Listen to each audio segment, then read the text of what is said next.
Gua bikin video tamparan seperti ini, sebenarnya gue pengen dunia ini jadi lebih baik, ya. Gue pengen kalian lebih baik, gue udah ngelihat arahnya dunia ini akan kemana dan gue nggak pengen kalian itu terjerumus jadi orang-orang yang nggak diinginkan di masyarakat. Gue pengen kalian semua yang nonton ini, itu selamat di dunia yang menurut gue pribadi itu menuju ke kehancuran. Kalian jangan pikir dengan kemajuan teknologi ini akan justru memudahkan umat manusia.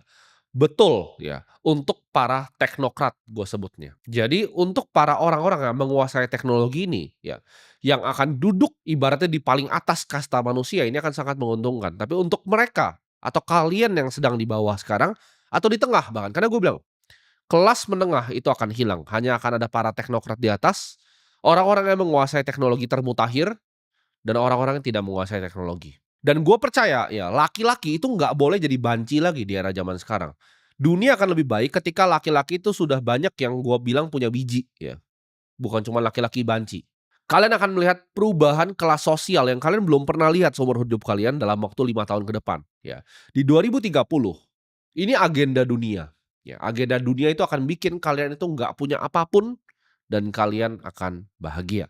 Dan menurut gua, ini menurut analisa gua udah bilang kelas menengah akan hilang, betul kejadian. Dan di sini gua akan bilang, ada kelas sosial baru. Gue sebutnya demografi hantu. Mereka ini demografi yang gue sebutnya kasat mata ke masyarakat-masyarakat yang lain. Ini adalah segmen manusia-manusia yang tidak dibutuhkan di dunia. Jadi bukan miskin lagi gue sebutnya demografi hantu. Karena zaman sekarang orang miskin itu bisa jadi supir angkot. Orang miskin itu bisa jadi pemulung, bisa mungutin sampah. Nanti ke depan yang mungutin sampah itu adalah robot. Yang nyetirin kalian mobilnya akan setir dirinya sendiri. Jadi untuk orang-orang yang melakukan pekerjaan-pekerjaan clerical seperti itu, pekerjaan-pekerjaan logistik, pekerjaan-pekerjaan transportasi, nyetir bus, itu akan jadi demografi hantu, yaitu skill set-nya sudah tidak lagi dibutuhkan oleh masyarakat. Akuntan di era sekarang ya kalian bilang, "Oh, apa saudara saya akuntan, hidupnya lumayan, gajinya UMR lebih sedikit, bisa beli motor sama bisa nyicil rumah." Itu tidak akan ada lagi ya. Akuntan tuh akan jadi pekerjaan sampah gua sebut di sini.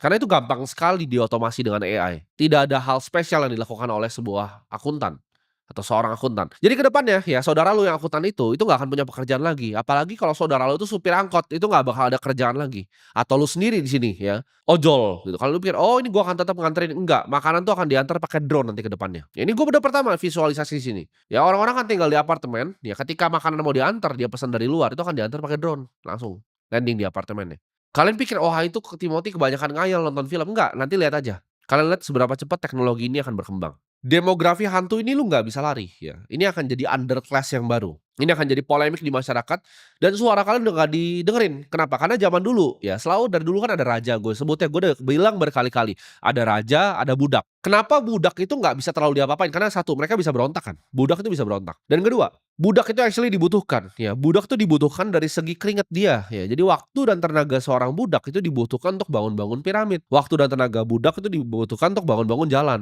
untuk bangun-bangun irigasi. Jadi budak ini sangat penting dan krusial sebenarnya dalam hierarchical society. Ya, dalam hierarki society itu penting budak itu ada. Tapi yang gue bilang ini demografi hantu atau underclass yang baru ini tidak dibutuhkan. Nah, hati-hati kalian. Karena budak-budak seperti kalian dulunya dibutuhkan entry data, ya kan, coding-coding basic, akuntansi dasar. Itu budak tuh sama budak kayak dicambuk.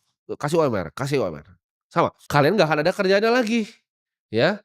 Jadi kalian jangan panik nanti ketika ini semua sudah terjadi. Gue udah ngomong pertama di sini dari tahun 2025. Dulu gue bilang kelas menengah hilang, kalian ketawa. Dulu gue juga bilang, kalau sertifikat rumah itu bukan punya kalian tuh nggak punya apapun, itu cuman kertas bos, ya. Kertas yang dibuat sama pemerintah, lu tidak punya kuasa akan kertas itu. Mereka mau bangun proyek strategis, kertas lu itu nggak berguna. Gue udah ngomong kayak gitu sampai gue berbusa, tapi dulu gue diketawain, tapi sekarang kalian udah gak ketawa lagi kan. Ketika satu persatu yang gue omongin di video-video seperti itu jadi kenyataan, lu mulai mikir, oh seberapa goblok dan arogan gue untuk gak dengerin Timothy. Gue nggak lebih pintar ya ternyata dari dia, ya itu kenapa lu miskin, gitu. Kalian harus paham ya bahwa kebanyakan tentang manusia ya, tentang manusia. Konstruk yang manusia ciptakan sendiri seperti moral, hukum, dan bahkan uang. Kan gue selalu bilang uang itu palsu. Uang itu kertas, it's not real. Money is paper, diciptakan oleh beberapa orang di Jekyll Island. Semua konstruk yang kalian pikir ini real itu cuma untuk kandangin kalian jadi budak. Ya ini nggak real. Apakah ada orang yang kebal hukum di Amerika? Ada. Lu kira orang-orang yang ngerampok emas di Afrika itu bisa kalian tangkap? Mereka tuh benar-benar definisi kebal hukum. Apakah ada moral di sana? Ketika orang mau expose mereka tinggal ditembak, mayatnya di bawah. Konstruk-konstruk sosial yang kalian pikir ini ada, ini nggak ada ya. Itu semua hanyalah sebuah ilusi. Semua ilusi. Kemampuan lu untuk memilih ya, lu pikir lu pilih dengan otak lu sendiri, dari algoritma-algoritma yang disuguhkan ke lu, yang dibikin sama perusahaan-perusahaan algoritma yang advance, itu semua by design, by system. Lu mikir lu mau sekolah bangun pagi itu semua didesain by system. Nggak ada hal yang lu pikirin sendiri, nggak ada. Kalian itu hidup di dunia dengan teori Darwinian, di mana yang kuat itu akan selalu menang, yang kuat itu akan selalu jadi raja. Selalu ada preman yang bisa nguasain para budak-budak ini, dari zaman manusia, awal manusia. Preman yang lebih kuat akan perang dengan preman yang lain. Ya, selama masih ada laki-laki di dunia ini pasti selalu ada namanya yang perang. Nah, ketika gue bikin konten-konten tamparan seperti ini, kadang ada beberapa pertanyaan yang menggelitik gue. Sering sekali ada yang bertanya hal-hal nggak penting, makanya gue mau tamparin kalian semua biar keluar dari mindset cowok-cowok banci. Banyak pertanyaan yang nggak penting kayak misalnya, "Kalau gue ditinggalin sama cewek gue gimana, Bang?" Itu pertanyaan yang kalian tuh banyak sekali tuh tanya ke gue gitu, "Kalau gue ditinggalin cewek gue gimana, Bang?" Gue paham dan gue mengerti ya ketika kalian ditinggalin itu mungkin dunia kalian seperti terbalik ya. Kalian ngerasa, "Wah, ini udah kiamat ini." Ya kan? Patah hati, sedih, kalian merenung sendiri begitu. Tapi lu percaya sama gua, ya ini hukum konservasi dari energi. Energi itu tidak bisa dihancurkan. Itu hanya bisa dipindahkan. Jadi ketika lu punya energi seperti itu, bagusnya lu pindahin untuk hal yang lebih positif untuk diri lu sendiri. Lu nggak perlu ngemis gitu kan, "Please please terima aku balik," gitu setelah lu ditinggal. Dia tuh udah nggak peduli sama lu. Lu harus paham bahwa dia itu tidak peduli sama lu. Lu nggak sespesial itu di hidup dia. Yang lu pikirin adalah gimana cara pakai energi yang tadi lu rasakan untuk bikin diri lu jadi yang lebih baik. Lu nggak pikir gitu pakai akal sehat lu bahwa lu dari kecil tuh dibesarin sama nyokap lu sendiri. Tapi yang lu lebih peduliin adalah cewek yang lu baru kenal selama 3 bulan dan ketika lu ditinggalin lu sedih gitu kan. Sedangkan nyokap lu di rumah tuh nggak bisa makan, dia ngantri gas 3 kilo ya. Tapi lu pedulin orang nggak penting ini di hidup lu. Percaya gua kalau lu dengerin semua yang gua omongin nih ya, gua percaya hidup lu akan jadi lebih baik dalam waktu 3 tahun. Gue janji nggak lama 3 tahun. Dan dalam 3 tahun lu akan lihat balik, lu mikir, "Kok gue dulu suka sama dia ya?" Makanya gue bilang cowok zaman sekarang tuh jangan kebanyakan deh kayak banci ya. Lu diputusin, lu tulis panjang-panjang chat kayak William Shakespeare. Wah, panjang banget itu lu tulis kayak wah, lengkap deh itu semua. Nggak perlu, ya. Yang lu perlu lakukan adalah bilang terima kasih. Lu nggak perlu marah juga, nggak perlu marah, nggak perlu lebay. Bilang aja terima kasih, ya. Udah, habis tuh. Lu fokus jadi yang terbaik diri lu fokus di industri 2 yang gue bilang tadi. Gue juga kadang ada teman gue datang ke gue, kayak dia nanya saran gue gimana nih, gue diputusin nih sama cewek gue nih. Gue ditinggalin dia sama cowok lain gitu kan. Gue sedih sekali, cewek lu tuh udah sama cowok lain, dia nggak peduli sama lu. Terus gue lihat kan, "Oke, mana cewek lu?" Dia bilang dia berbulan-bulan sampai sakit hati karena ceweknya nih, gue bilang, "Ini lu nyari LC juga ada yang bentuknya begini," gue bilang, ya. Nggak spesial-spesial banget gitu, average gitu, rata-rata gitu. Jadi janganlah terlalu lebay ya. Setiap kali lu ditinggalin, itu bukan salah ceweknya, suka-suka dia mau tinggalin lu atau enggak. Tapi biasanya ditinggalin lu untuk apa? Untuk cowok yang lebih kaya, cowok yang lebih mapan, sederhana. Jarang dia tinggalin lu buat cowok yang lebih ganteng. Ya kan? Pasti cowoknya lebih kaya dan lebih mapan, karena cewek juga nggak bego, gitu. Nah, gimana caranya lu biar nggak diselingkuhin? Ya tiap hari lu naik Brio, coba lu naik J-Class. Kebalik tuh dinamikanya. Dia yang nggak mau ninggalin lu. Tapi kan lu naiknya Brio, ya gimana nggak ditinggalin gitu. Orang naik seri 3 lu ditinggalin yang naik Brio, kan? Hidup itu begitu, ini hidup makanya dunia ini Darwinian banget gue bilang, ini hutan rimba. Jangan merasa, "Oh nggak adil, tapi standar cewek terlalu tinggi." Kamu yang miskin, Nak. Cewek itu ninggalin lu, itu pasti salah lu, ya. Pasti ada hal yang lu lakukan yang lu tuh tidak kompeten dalam diri lu. Jadi stop salahin orang lain, pikir diri sendiri, "Salah saya di mana? Apakah saya kurang kaya? Apakah saya kurang kompeten sebagai laki-laki? Apakah saya tidak bisa mencukupi dia?"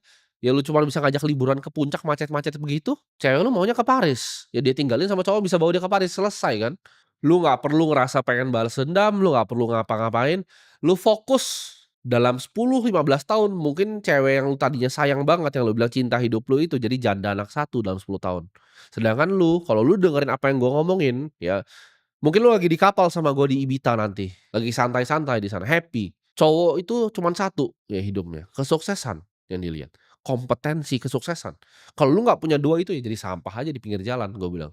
Lu bisa bakal jadi demografi hantu yang gua bilang tadi. Jadi lu pikir baik-baik, kalau lu mikirin orang lain ya, lu pikir ibu lu rela nggak ngantri gas LPG 3 kilo, sampai ada yang meninggal seperti itu.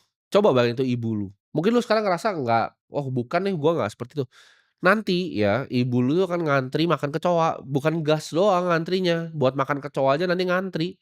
Itu gue bilang, ini akan pertama dalam sejarah manusia bahwa waktu dan tenaga tenaga manusia itu udah nggak dibutuhin lagi. Jadi lu jangan main-main sama apa yang gue ngomong ini. Gue kasih tahu budak tuh dibutuhin loh. Raja tuh takut loh kalau budaknya nggak mau kerja rame-rame. Tapi lu semua kalau nggak mau kerja rame-rame nanti, secara fisik udah bisa digantikan oleh robot. Buat apa ada lu lagi hidup gitu, mereka nggak akan mau lu hidup bahkan. Lu akan disingkirin jadi paling pinggirnya masyarakat. Lu nggak bakal punya tempat, lu nggak usah mikir bahkan lu bisa punya pasangan. Lu miskin itu karena 2 arogan dan bodoh. Coba lu lihat yang ngantri-ngantri seperti itu. Lu coba tanyain mereka tentang cara ngatur keuangan sederhana, mereka pasti nggak bisa jawab. Mereka bilang, "Tapi saya kan lapar, saya lapar." Gue juga lapar Bos dulu. Gue makan Indomie telurnya dibagi 2, Indomie satu telurnya dibagi 2. Gue juga pernah lapar, gitu. Nahan lapar, gue naik motor masih keliling hujan-hujan juga pernah. Gue tahu rasanya mikir, "Oh enak ya naik mobil." Tapi gue nggak diam di tempat kayak lu semua. Gue beraksi. Banyak sekali orang tuh cuma bisa nyalahin, "Oh kebijakan ini, kebijakan." Kagak, lu aja Bos. Skill issue gue bilang, masalah skill.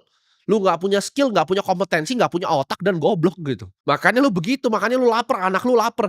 Lu bayangin nggak bilang, "Anak saya lapar." Lu kerja Bos. Gue tampar kalau ada orang kayak begitu depan gue tampar beneran. Karena gue juga lapar dulu. Gue ketika ngeliat nyokap gue dulu, gue nggak bisa biayain dia masuk rumah sakit kelas 3 yang batuk-batuk semua orang. Gue mikir, gue nggak bisa tidur gitu loh. Lu anak lu, "Saya lapar," malah teriak ke orang gitu di kamera, "Saya lapar, saya lapar." Eh, lu laki-laki nggak berguna, bagus mati aja gitu. Lu kalau bisa bikin sampai anak lu sampai nggak bisa makan, lu nggak usah punya anak. Itu tindakan kriminal lu punya anak di saat kondisi lu kayak gitu. Lu cuman pengen ngewenya doang, nggak pengen tanggung jawab, ya kan gila gitu. Nanti orang yang lu salahkan ini akan berubah terus. Sekarang lu salahin pemerintah, oke. Next-nya lu akan salahin orang yang bikin teknologinya. Lu akan salahin orang yang bikin robotnya nanti. Gara-gara dia bikin robot, mari kita bunuh dia," gitu. Paling gitu. "Karena saya anaknya lapar, anak saya lapar." Gua itu bahkan di tahap gua sekarang ya, setiap hari yang gua lakukan adalah gua coba untuk jadi sedikit lebih baik dari gua sebelumnya. Setiap jam ya, mata gua terbuka, gua mikir tentang kerja. Gua mikir gimana caranya gua bisa lebih kompetitif lagi, gimana cara gua bisa berkompetisi lebih bagus lagi. Every fucking waking hour of my life, itu yang selalu gua pikirin day by day, hari demi hari, gimana caranya saya jadi lebih baik, gimana caranya satu yang gua kerjain itu jadi lebih baik. Lu mikir, "Oke gua pengen, usaha ini," enggak, lu tuh buka satu aja tolol gitu. Lu harus punya yang namanya humility, lu harus humble akan diri lu sendiri, lu nggak bisa kerjain semua hal. Gua pun tahu gua tidak bisa kerjain semua hal, yang gua bisa kerjain itu cuman hanya investasi, dan yang gua kerjain hanya di sana, gitu. Dan lu dengan semua fasilitas yang ada sekarang, lu semua yang nonton ini, lu masih bisa nonton ini tuh fasilitas loh. Lu bisa buka YouTube, lu punya internet, lu punya handphone untuk lihat ini. Tapi lu lihat sekarang hidup lu bagaimana? Lu masa tega lihat orang tua lu nanti rumahnya digusur ya? Lu tega gitu, semua harta yang lu bikin tuh diambil sama inflasi dan lu nggak mau belajar. Gua kalau ada fasilitas seperti sekarang, itu gua punya rumah, gua jual buat belajar Bos. Kenapa? Karena gua itu jatuh bangunnya itu jauh lebih mahal dibanding proses apa yang ada di kepala gua sekarang. Jadi kalau itu bisa gua bayar duluan, gagalnya gua bayar gagalnya, gua belajar sama orang lain. Lu harus percaya ya, kalau lu ya, lu bilang, anak saya lapar."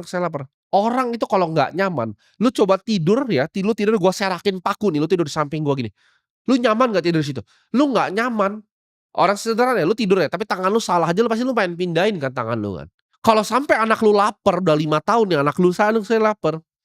Itu lu nyaman, lu tuh kayak tidur di karton gitu loh. Manusia itu tidak bisa loh tidur di paku begitu, karena nggak nyaman. Kalau lu nyaman di situ karena lu memang mau di situ, ngerti nggak? Lu memang pengen hidup lu di situ. Lu kalau lihat nyokap lu yang masih ngantri gas, lu lihat bapak lu tuh kerja begitu dan lu susah cari kerja, lu berarti nyaman di situ. Lu cuman lanjut aja nonton, terus konten-konten nggak berguna gitu kan.